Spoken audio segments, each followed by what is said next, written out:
Pathanamthitta DCC vice president Mathur Meledath MG കണ്ണന് നാടിന്റെ അന്ത്യാഞ്ജലി.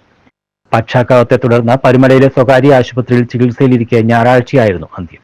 മൃതദേഹം മാത്തൂരെ വീട്ടുവളപ്പിൽ സംസ്കരിച്ചു. വിദ്യാർത്ഥി രാഷ്ട്രീയത്തിലൂടെയാണ് കണ്ണൻ പൊതുരംഗത്തെത്തിയത്. 2005 ചെന്നീർക്കര പഞ്ചായത്ത് അംഗമായി. 2010-2015 വർഷങ്ങളിൽ ജില്ലാ പഞ്ചായത്ത് അംഗമായി. വികസന സ്റ്റാൻഡിംഗ് കമ്മിറ്റി ചെയർമാനായിരുന്ന കണ്ണൻ ഇടക്കാലത്ത് ആക്ടിംഗ് പ്രസിഡന്റായും പ്രവർത്തിച്ചു. കഴിഞ്ഞ നിയമസഭാ തെരഞ്ഞെടുപ്പിൽ അടൂരിലെ കോൺഗ്രസിന്റെ സ്ഥാനാർത്ഥിയായിരുന്നു. 2011-2013 യൂത്ത് കോൺഗ്രസ് പത്തനംതിട്ട പാർലമെന്റ് മണ്ഡലം പ്രസിഡന്റ്, യൂത്ത് കോൺഗ്രസ് അസംബ്ലി മണ്ഡലം കമ്മിറ്റി പ്രസിഡന്റ്, ജനറൽ സെക്രട്ടറി സ്ഥാനങ്ങളും വഹിച്ചിട്ടുണ്ട്. പത്തനംതിട്ട DCC ഓഫീസിലടക്കം പൊതുദർശനത്തിന് വെച്ച മൃതദേഹത്തിൽ നേതാക്കളടക്കം നിരവധി പേർ അന്തിമോപചാരം അർപ്പിച്ചു. വിലാപയാത്രയായി എത്തിച്ച മൃതദേഹം വൈകിട്ടോടെ മാത്തൂരെ വസതിയിൽ സംസ്കരിച്ചു. News bureau, Pathanamthitta.